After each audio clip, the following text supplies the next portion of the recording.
The morning sun was only beginning to spill its light across the quiet lake, painting ripples of gold on the still water, when Clarence backed his truck into the gravel lot. The world felt calm, hushed, and ready to offer him the peace he had been chasing all week. He climbed out, his boots crunching against the stones, and began unfastening the trailer that carried his small aluminum boat. For Clarence, mornings like this weren't just about fishing. They were about memories.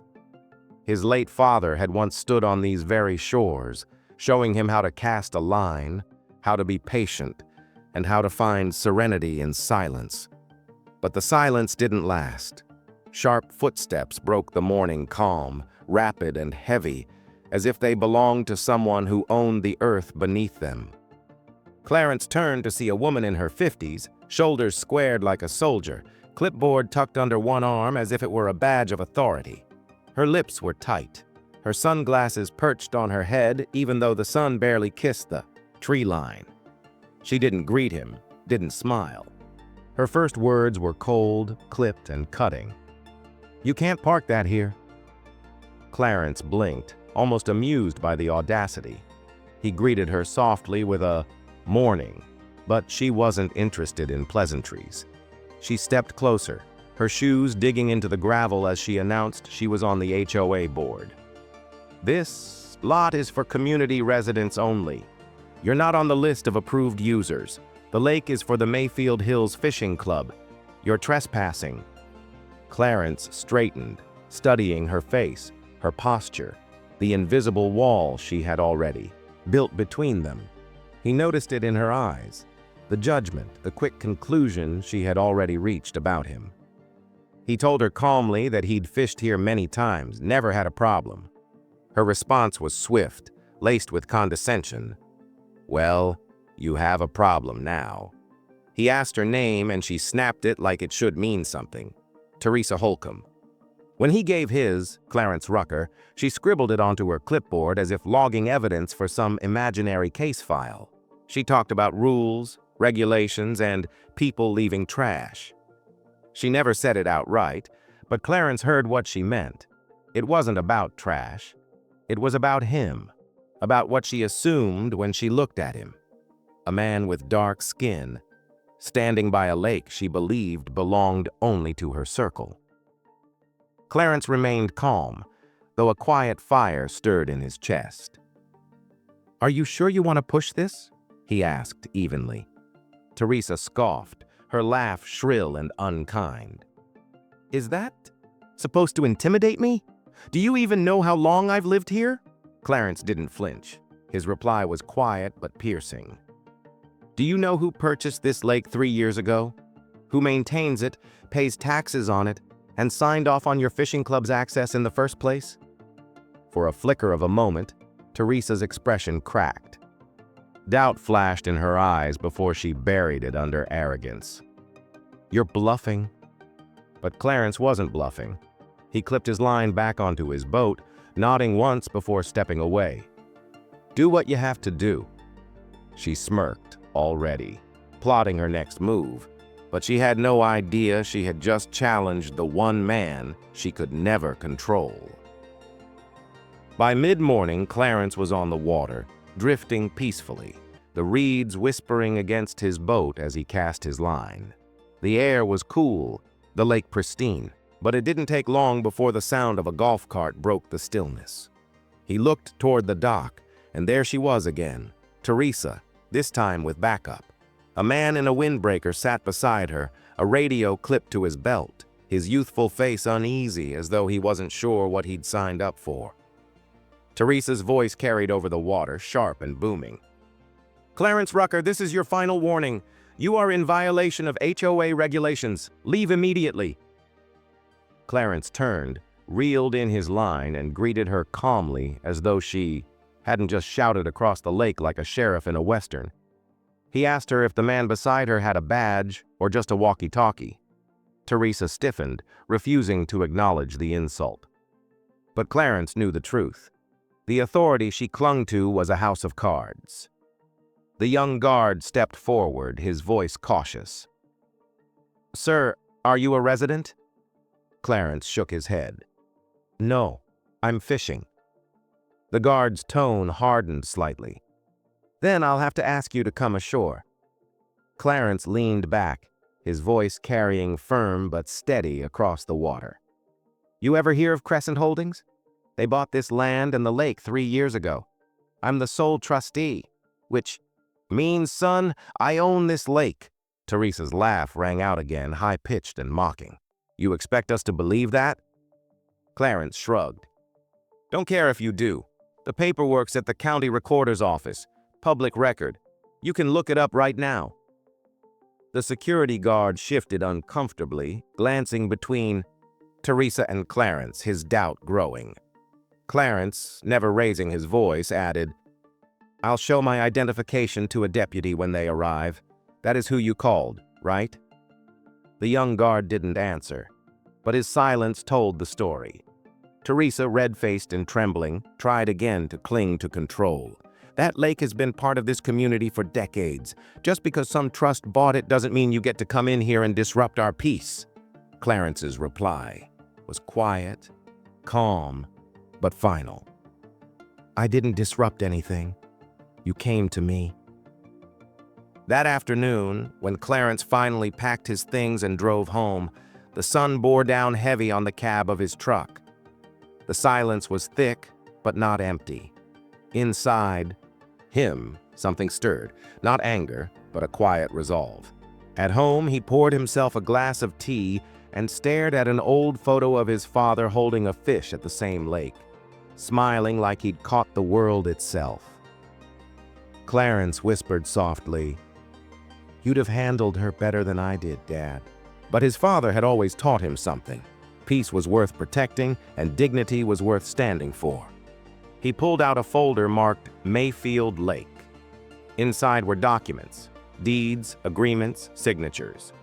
And one detail stood out sharp as a knife.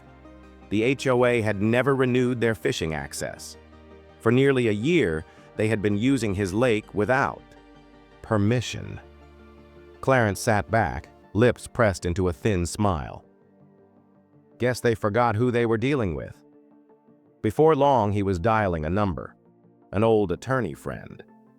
"Pull up the HOA agreement from 3 years ago," Clarence said, "especially the fishing access clause. I think it's time I remind some folks what's theirs and what's not." He had no idea how far this conflict would go, how many people would reveal themselves once the truth came out. What Clarence did know was simple. Teresa had just awakened a storm she was not prepared to face. Do you think Teresa was being fair here? Or was she already out of line the moment she assumed Clarence didn't belong? The following morning, Clarence woke to the sound of his phone buzzing on the nightstand. It wasn't a friendly call. It was his neighbor, an older gentleman named Bill, warning him that something strange was happening at the community center. "They've got a whole meeting going on," Bill said. "Your name's being thrown around. Teresa's riled them up." Clarence sighed, already knowing where this was headed. He thanked Bill and promised he'd stop by later. After making coffee, he sat on his porch with his papers spread out across the table, reviewing the deed again, highlighting the access clause, and marking where the HOA had failed to renew. Every word of it was airtight. He wasn't worried about the law. He was worried about how far Teresa's pride would take her. By the time he pulled into the gravel lot outside the community hall, the parking spaces were full. Clarence walked in to find rows of folding chairs filled with residents, murmuring among themselves. At the front stood Teresa, clipboard in hand, her voice carrying as she spoke about outsiders abusing community property. When she spotted Clarence in the doorway, her voice rose higher, sharper. "There he is, the man I was telling you all about. Fishing where he doesn't belong, treating our lake like his backyard." All eyes turned toward him. Some looked confused, some uncomfortable, and a few mirrored Teresa's hostility. Clarence didn't flinch. He walked calmly to the front, set his folder on the table, and looked out at the crowd. "You're right about one thing," he said, evenly. That lake isn't your backyard. It's mine." The room erupted in whispers, disbelief ricocheting off the walls. Teresa slammed her clipboard onto the podium, shaking her head. "Lies! Pure lies! He's just trying to scare us." Clarence opened the folder, pulling out copies of the deed, stamped and signed by the county recorder. He handed them to the man nearest the front row, who began passing them back. One by one, the residents read the documents, their expressions shifting from doubt to shock. Clarence continued, his tone calm but firm. "Crescent Holdings bought the lake and surrounding land 3 years ago. I'm the trustee, which means the only reason your fishing club exists is because I allowed it. And since your HOA never renewed the access agreement, you've technically been trespassing for almost a year." A heavy silence fell over the room. Teresa's face turned red, her jaw trembling with fury. She tried to speak, but her words stumbled. That can't be right. We've always had access." Clarence met her gaze, steady and unshaken. "Not anymore." A man in the back stood, clearing his throat. "So, you're saying all of us have been fishing there illegally?" Clarence nodded slowly. "I'm not here to punish anyone. I grew up fishing that lake with my father. I understand what it means to all of you, but don't mistake kindness for weakness. I won't let anyone tell me where I do or don't belong." Teresa lunged for the papers, snatching one from a resident's hand. Her voice cracked as she tried to twist the story. "He's lying! It's a trick, some scam! Look at him, trying to act like he's better than the rest of us." But the crowd wasn't convinced. People murmured, some even glaring at Teresa for dragging them into this spectacle. One woman near the front stood, her voice sharp. "If he owns the lake, why are you harassing him? Why didn't you just check the paperwork before embarrassing all of us?" Teresa froze, her authority crumbling right there under the fluorescent lights. Clarence gathered his papers, sliding them back into the folder. Before leaving, he looked Teresa in the eye. "I don't need your approval to belong here. I already do." With that, he walked out, his boots echoing on the hardwood floor as the residents' voices rose behind him, not against him, but against her. That night, Clarence sat once again on his porch, the quiet hum of crickets in the distance. He thought of his father's words, the lessons he'd carried all his life. Dignity first, always. He hadn't raised his voice, hadn't thrown insults, hadn't let anger win. And yet he had stood his ground, showing Teresa and everyone else that respect isn't something given by those who look down on you. It's something you hold on to yourself, no matter what. The battle with Teresa and the HOA wasn't truly over. He knew they'd find new ways to push back, to challenge him. But Clarence had already won the most important fight. He'd defended his place, his peace, and his father's memory. And the next time Teresa tried to tell him where he didn't belong, she would remember the moment the entire community learned the truth. He wasn't the outsider. He was the owner. Do you want me to now continue this into a final showdown part 3, where the HOA tries legal action and Clarence turns the tables completely? The weeks that followed were deceptively quiet. Clarence went about his days tending his garden, repairing his old truck, and walking the path down to the lake in the evenings. But beneath that calm, a storm was brewing.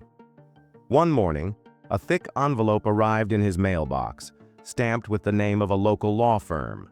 Inside was a formal notice. Teresa and the HOA were filing a civil complaint against him, claiming his ownership of the lake was invalid.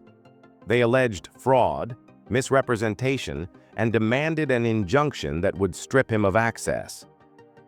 Clarence sat at his kitchen table, letter in hand, shaking his head with a bitter laugh. He'd expected Teresa to double down, but dragging him into court? That was a different level of audacity. He contacted his attorney, a sharp and meticulous woman named Valerie, who'd handled the original land purchase. When she finished reading the complaint, she raised an eyebrow. "This case won't hold up, they're bluffing. But they don't realize bluffing in court is dangerous. Clarence leaned back, sighing. They think if they drag me through the mud long enough, I'll give up. Valerie smiled, a glint in her eyes. Then let's not just win. Let's make an example of them. The courtroom was packed on the first day of trial. Residents filled the benches, whispering nervously as the judge entered. Teresa sat at the plaintiff's table, lips pursed tight, her lawyer rattling papers. Clarence sat calmly beside Valerie, his folder of documents resting neatly on the table.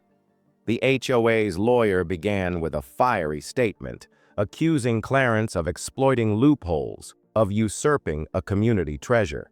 He painted Clarence as an opportunist who had tricked the system. Teresa nodded along, her eyes burning holes into Clarence.